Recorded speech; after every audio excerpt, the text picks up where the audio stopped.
मैं हूँ डॉक्टर द्वारिकानाथ झा, साहित्य विभागीय प्राध्यापक, धर्म समाज संस्कृत महाविद्यालय मुजफ्फरपुर। उपशास्त्री प्रथम खंड के तृतीय पत्र में साहित्य के छात्रों के लिए पाठ्यक्रम में काव्य दीपिका निर्धारित है। आज काव्य दीपिका के अंतर्गत शब्द शक्ति पर विचार किया जा रहा है। शब्द शक्ति के अंतर्गत सर्वप्रथम शब्द और अर्थ का ज्ञान आवश्यक है।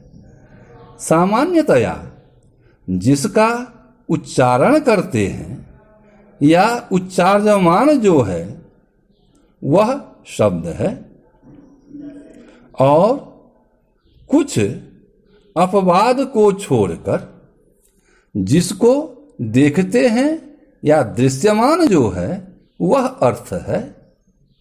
सभी अर्थ दृश्यमान नहीं होते, कुछ अपवाद स्वरूप भी है, जैसे आत्मा, मन, परमात्मा, ब्रह्म, ईश्वर आदि। इसलिए कहा गया कि कुछ अपवाद को छोड़कर अन्य सभी दृश्यमान अर्थ है। शब्द आकाश का गुण है, इसलिए आकाश में रहता है।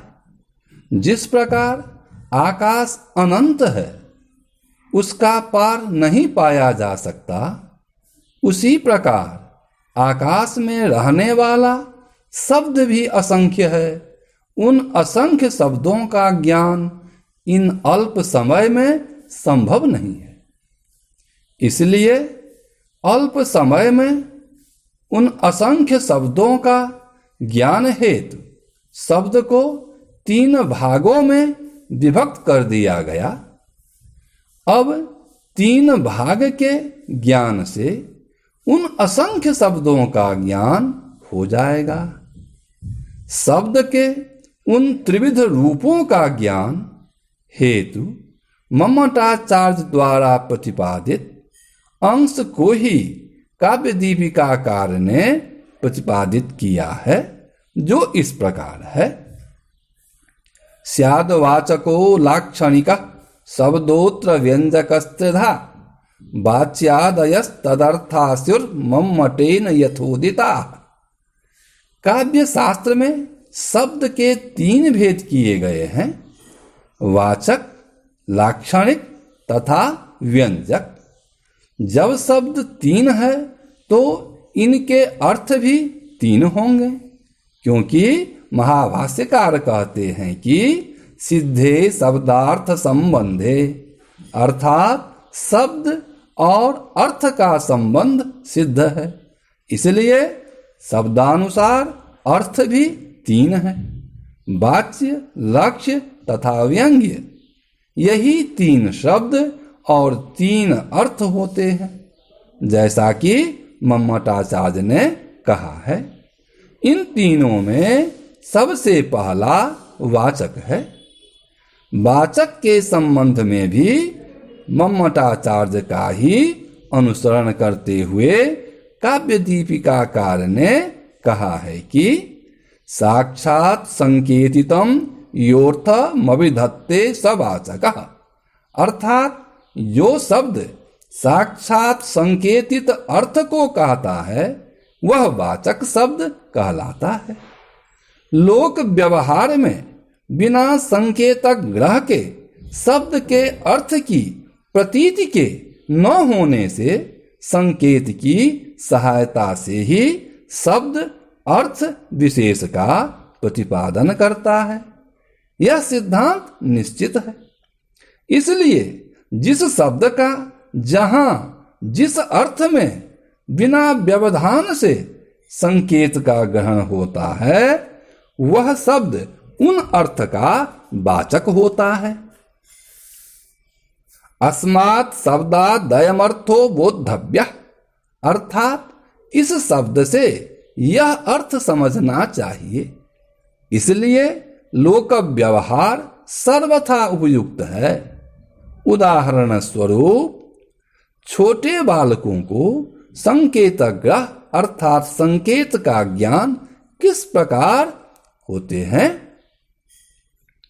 तो कहते हैं, उत्तम वृद्ध अर्थात बालक के पिता आदि ने, मध्यम वृद्ध अर्थात बालक के बड़े भाई या अन्य नौकर आदि को वहां से कलम उठाकर यहाँ लाने की आज्ञा दी। तदनुसार मध्यम वृद्ध ने वहां से कलम उठाकर यहाँ ले आया।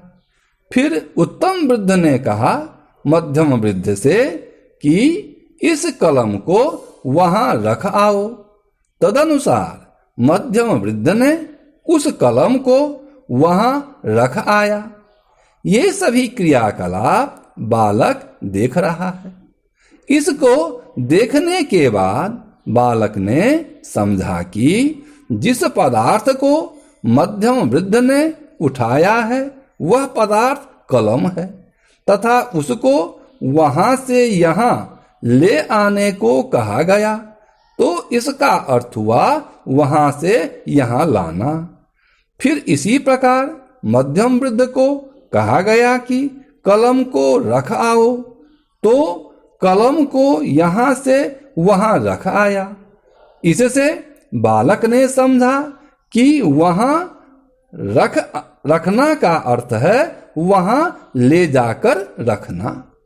इस प्रकार लोक व्यवहार से बालक ने समझा कि लाना का संकेत अर्थ है ले आना तथा वहां रखना का संकेत है वहां ले जाकर रखना। इस प्रकार लोक व्यवहार से सिद्ध इस शब्द से यह अर्थ समझना चाहिए।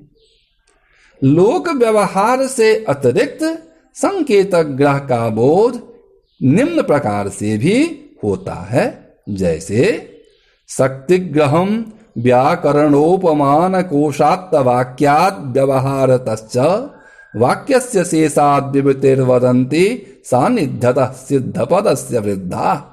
अर्थात व्याकरण, उपमान, कोश, आप्तवाक्य, व्यवहार, वाक्यशेष, विवृति अर्थात व्याख्या और सिद्ध ज्ञात पद के सानिध्य से भी शक्ति या संकेत का ग्रहण माना जाता है। इन सब में मुख्य उपाय व्यवहार है, क्योंकि अधिकांश शब्दों का और सबसे पहले शक्ति ग्रह व्यवहार से ही होता है। पहला व्याकरण, इसमें भूसत्तायाम आदि धातु पाठ से अथवा साधकतमम करणम आदि सूत्रों से भूधातु तथा करण आदि पदों का संकेत ग्रह व्याकरण के द्वारा होता है। दूसरा उपमान यथा गौ तथा गवयः, यह उपमान प्रमाण का उदाहरण है। जो व्यक्ति गौ को जानता है पर गवय अर्थात नीलगाय को नहीं जानता है, उसको गौ के सदृश गवय होता है। इस वाक्य की सहायता से गवय पद का संकेत ग्रह हो जाता है। कोश, एक अर्थ वाले अनेक शब्दों का संकेत ग्रह कोश से होता है, जैसे विनायक के लिए विनायको विघ्नराज द्वयमातुर गणाधिपा आदि। आप्तवाक्य अर्थात पिता आदि के बतलाने से भी नए पदार्थों के नामों का ज्ञान, जैसे अयम अश्वः अर्थात एक खुर वाला पशु विशेष अश्वपद वाच्य है। इस प्रकार बालकों को संकेत ग्रह का ज्ञान होता है। व्यवहार के संबंध में इससे पूर्व बतला दिया गया है। वाक्यशेष अर्थात यवमयश्चरुर्भवति, इस वाक्यशेष का संकेत ग्रह के लिए कहा गया है कि वसंते सर्वसस्यानां जायते पत्र सातनम मोदमानाश्च तिष्ठन्ति यवाः कणिशशालिनः। यहाँ बसंतोद्भव से यव का ही ग्रहण होता है। विवृति अर्थात व्याख्या भी संकेतक ग्रह का साधन है। यथा रामो दाशरथि, यहाँ व्याख्या के बदौलत परशुराम का निषेध होकर दशरथ का लड़का राम का ग्रहण होता है। सिद्ध अर्थात ज्ञात अर्थ वाले पद की सन्निधि से अज्ञात अर्थ वाले पद का अर्थ भी ज्ञात हो जाता है। जैसे यह प्रभिन्न कमलोदरे मधुनि पिबति मधुकरा, यहाँ कमल पद की सानिध्य से मधुकर पद का भ्रमर पद में शक्ति ग्रह है। इस प्रकार से साक्षात संकेतित अर्थ को कहने वाला जो शब्द वह वाचक कहलाता है और इसका जो अर्थ वह वाच्य कहलाता है। यहाँ वाचक शब्द से जो वाच्य अर्थ की प्रतीति होती है, अर्थात वाचक शब्द के उच्चारण के बाद जो वाच्य अर्थ की प्रतीति होती है, इसमें कोई ऐसी शक्ति है जिसके बदौलत शब्दोच्चारण के बाद उस शक्ति के द्वारा वाच्य अर्थ की प्रतीति होती है। वो जो शक्ति है उसका नाम अभिधा है। निष्कर्षतः यह कहा जा सकता है कि वाचक शब्द से अभिधा शक्ति के द्वारा वाच्य अर्थ की प्रतीति होती है। वाच्यार्थ को मुख्यार्थ और प्रधान अर्थ भी कहते हैं। यही अभिधा शक्ति के नाम से जानी जाती है। इससे आगे अग्रिम व्याख्यान में लक्षणा पर विचार की जाएगी।